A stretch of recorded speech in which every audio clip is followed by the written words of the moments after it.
नाजरीन, क्या आप जानते हैं कि सल्तनत उस्मानिया के बानी उस्मान गाजी ने कितनी शादियां की और उनके यहाँ कितनी औलादें पैदा हुई। और उनमें एक तो यकीनन सल्तनत उस्मानिया का अगला हुक्मरान रहा होगा, मगर दूसरी औलादों के बारे में तारीख क्या कहती है? क्या उन्हें तख्तो ताज के हुसूल के लिए खानदानी इंतकाम की भीड़ चढ़ाया गया, या फिर कफस का पिंजरा उनका मुंतजिर था? जिसके बारे में हम पिछली एक वीडियो में बयान कर चुके हैं कि सुल्तानों की औलादों के लिए एक हरम मखसूस था जहां वो कैद रहते, या फिर सुल्तान गाजी की औलाद सुलह इत्तेफाक से अपने वालिद के नक्शे कदम पर चलती हुई मुस्लिम फतूहात की तारीख में नाम रोशन करती गई। ये सब हम आपको अपनी आज की इस वीडियो में बताने जा रहे हैं, तो आपने ये वीडियो आखिर तक जरूर देखनी है, क्योंकि इसके अंदर उस्मान गाजी की औलाद के बारे में कुछ होशरुबा इंकिशाफात होने जा रहे हैं। तो आप ये वीडियो आखिर तक जरूर देखिएगा। नाजरीन, हम आपको बताते चलें कि उस्मानी गाजी की पहली शादी राबिया बाला खातून जबकि दूसरी शादी माल खातून से हुई थी। अब इन दोनों खवातीन से जो औलादें पैदा हुई, सल्तनत उस्मानिया के उरूज में उन्होंने क्या किरदार अदा किया, ये हम आपको बताने जा रहे हैं। माल खातून से उस्मान गाजी का सबसे बड़ा बेटा बाजाली बे पैदा हुआ था, जो 1285 में पैदा हुआ और नौजवानी ही में 1311 ईस्वी में महज 26 साल की उम्र में अजल को कूच कर गया। उसकी वफात सोगूत में हुई, लेकिन उसकी खबर के बारे में कोई तारीखी हवाला नहीं मिलता। माल खातून से ही उस्मान गाजी की एक बेटी फातिमा भी थी, जो बाजाली बे से 1 साल छोटी थी और 1286 ईस्वी में पैदा हुई और उन्होंने 63 साल उम्र पाई। कुरलुश उस्मान ड्रामे से कता नजर अगर तारीख के औराक पर निगाह डाली जाए तो फातिमा की तारीख पैदाइश और वफात के अलावा और मुस्तनद हवाला नहीं मिलता। नाजरीन, अब हम आते हैं उस्मान गाजी के एक और बेटे की जानिब, जो कि माल खातून की ही औलाद था, जिसका नाम हमीद बे था, और वो 1288 ईस्वी सोगूत में पैदा हुआ और 1329 ईस्वी को 41 साल की उम्र में सोगूत ही में वफात पाया। उस्मान गाजी और माल खातून का एक और बेटा मालिक बे भी था, जो 1290 में सोगूत में पैदा हुआ, और उसके बारे में भी तारीख में ज्यादा कुछ नहीं है, लेकिन उनकी तारीख वफात 1366 ईस्वी बताई जाती है। माल खातून से ही उस्मान गाजी का एक और बेटा 1293 में पैदा हुआ, जिसका नाम ओबान है, और ये ओबान बताया जाता है। उसके बारे में तारीख में शवाहिद तो नहीं मिलते, लेकिन उमूरबी जिला में उसके नाम पर गली में एक मकबरा है, जिसके बारे में मशहूर ये है कि मकबरा सल्तनत उस्मानिया के बानियों में से एक उस्मान बी के बेटे ओबन बे का है। मुरब्बे शक्ल के मकबरे को एक गुंबद के साथ इहाता किया गया है। ये इमारत पत्थर और ईंटों दोनों की इम्तिजाज से बनी है और दरवाजे में एक नोकदार ताला है। मुकबरे के कुतबे पर तारीख वफात 1337 ईस्वी लिखी है। और अब हम आपके लिए एक इंकिशाफ करने जा रहे हैं, जिससे आपकी आंखें खुली की खुली रह जाएंगी। नाजरीन, माल खातून उस्मान गाजी का एक बेटा था, जिसका नाम साउची बे था।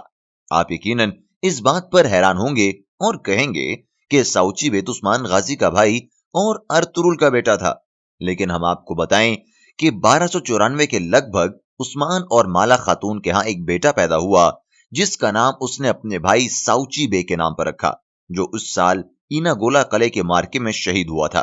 उस्मान के बेटे साउची बे ने 1334 ईस्वी में वफात पाई।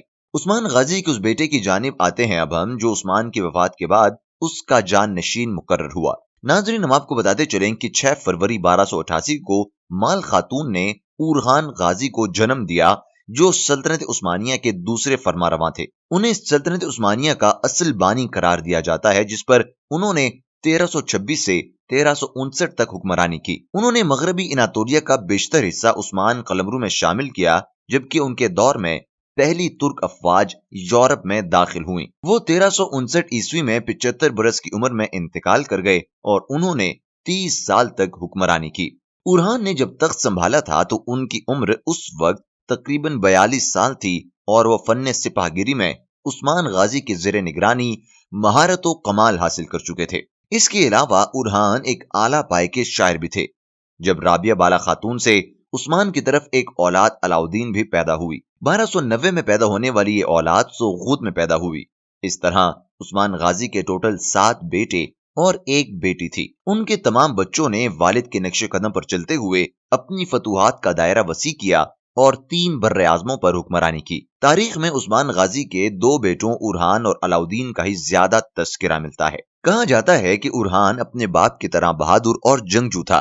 جبکہ عثمان غازی کے بڑے بیٹے علاؤدین نے اپنا وقت علوم دینیا کی تحصیل میں صرف کیا۔ تاہم عثمان غازی کی وفات کے بعد اورحان نے سلطنت کو باہم تقسیم کرنے پر آمادگی ظاہر کی، لیکن علاؤدین نے والد محترم کی وصیت کی وجہ سے اس بات کو نامنظور کر دیا۔ لیکن پھر اورحان کے اصرار پر صرف انتظام مملکت کی ذمہ داری قبول کر لی، یعنی تخت سلطنت سے کنارہ کش ہو کر بھی بار سلطنت کا اٹھانا قابل قبول کیا، اور سلطنت عثمانیہ کے پہلے وزیر کی حیثیت سے ملک کی ترتیب اور تنظیم میں مشغول ہوا، یعنی کہ علاؤدین سلطنت عثمانیہ کا پہلا وزیر اعظم ہے۔ علاؤدین نے اپنی وزارت کے دور میں 3 چیزوں پر خاص توجہ دی: سکہ، لباس اور فوج۔ اگرچہ سلطان غیاث الدین کیسرو نے عثمان غازی کو نہ صرف خطبے میں نام شامل کرنے بلکہ اپنا سکہ بھی جاری کرنے کی اجازت دی تھی، مگر اورحان کی تخت نشینی تک تمام ایشیائی کوچک میں سلجوقی سکے رائج تھے۔ لیکن بعد میں علاؤدین نے سلطنت عثمانیہ میں اورحان کے نام کا سکہ جاری کیا۔ اس وقت تک لوگوں کے لباس میں بھی کوئی فرق و امتیاز نہ تھا۔ علاؤدین نے رعایا کے مختلف طبقوں کے لیے مختلف قسم کے لباس تجویز کر کے ان کے متعلق قوانین نافذ کیے۔ شہری و دیہاتی، مسلم و غیر مسلم کے لیے الگ الگ لباس مقرر کیے تاکہ ان کی شناخت ہو سکے۔